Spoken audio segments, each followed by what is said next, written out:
Screen. Both Senate and House versions give the full amount to single filers making $75,000 or less and couples up to $150,000.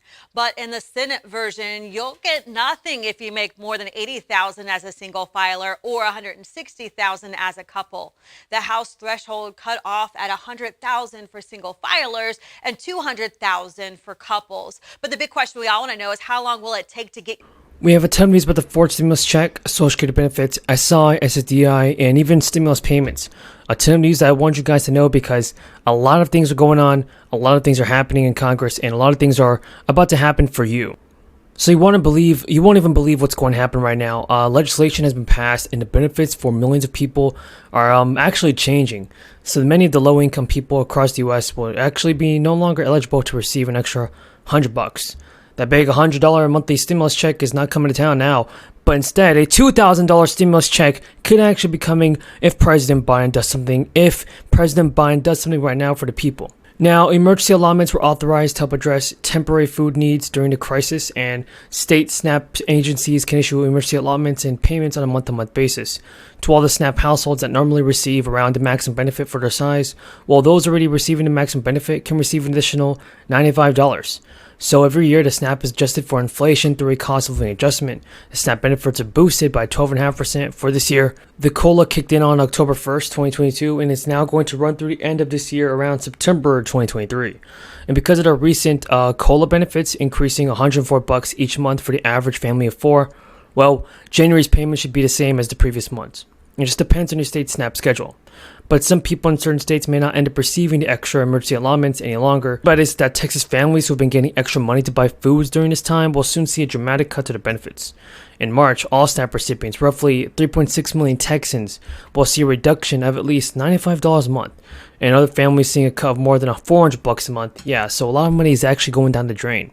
So in March, participants will have their benefits decreased back to the original benefit amount, which is calculated based on their income, the number of people in their family, and their expenses. For example, the maximum monthly benefit for a family of four is $940. If this family's regular allotment is $500, they would have received $939 per month with the supplement. But starting this year, the regular benefit is actually going to resume to $530. Folks, according to the lawmakers, this emergency allotment was also meant to be temporary, and though the emergency allotment is ending, officials have even confirmed the Crisis Relief Bill of 2021 will also be a legislation that establishes a nationwide summer electronic benefit transfer grocery card. It will give families of eligible children an extra $40 a month, help people make up for the school meals that people have been missing, and House Republicans are even preparing a plan to do this if Congress doesn't do something quick. Now, the plan was supposed to be reaching a deal this month to stop the standoff between House conservatives and Republicans like Kevin McCarthy. Well, this emergency contingency plan just shows how Republicans are preparing to threaten not to lift the nation's debt ceiling without even the major spending cuts from the Biden administration. Congress must pass a law raising the current limit of $30 trillion to the Treasury Department. They can't even borrow more than that, and even to pay for spending lawmakers that have already been authorized. Economists, folks, are about to warn that not raising debt limit could actually cause the U.S. to default, sparking a major panic on Wall Street and leads to millions of people losing their jobs, losing their money, and just losing pretty much their life. Treasury Secretary Janet Yellen said that the Treasury Department will begin extraordinary measures next week, but they always say stuff like that, and now it's not even true, because the White House press secretary has actually reiterated that the administration will not negotiate a debt ceiling. What's going on in Congress? What's happening? Is Congress even doing something for us? I'm not even sure, because in the preliminary stages of being drafted, the GOP proposal would call on the Biden administration to make only the most critical federal investments if the Treasury Department comes up against a stationary limit on what it can legally borrow.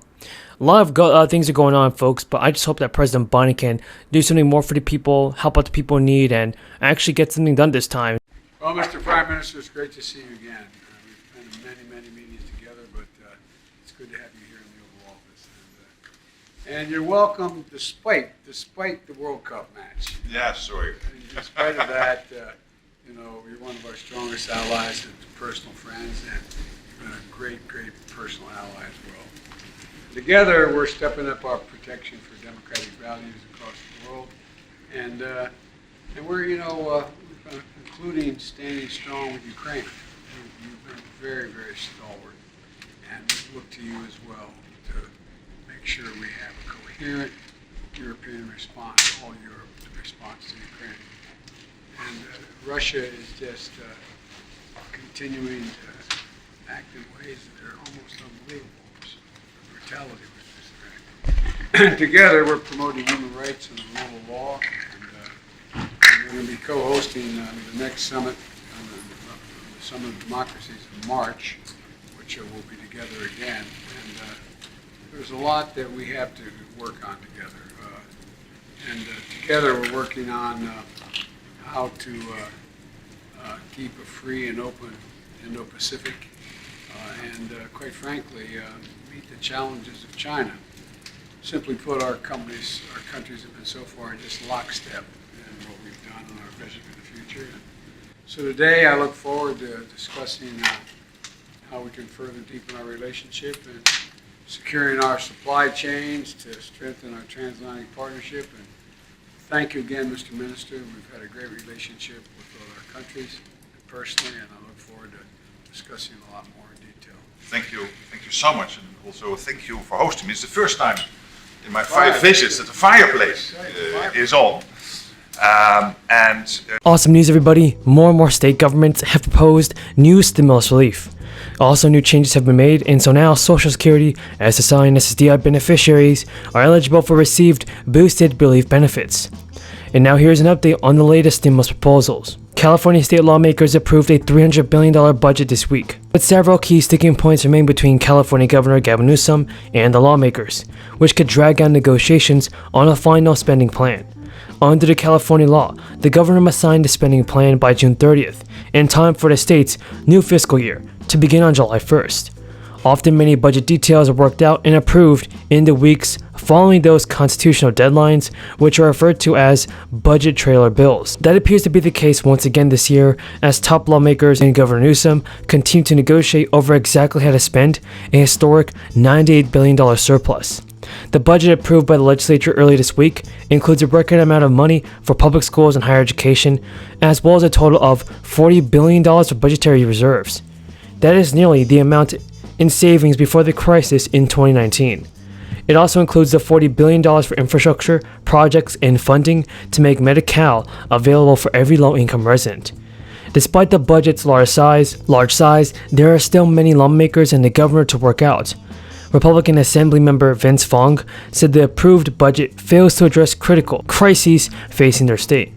Fong, who is a top Republican on the Assembly Budget Committee, criticized Democrats for passing an incomplete spending plan to meet their deadline and planning to fill in the gaps later.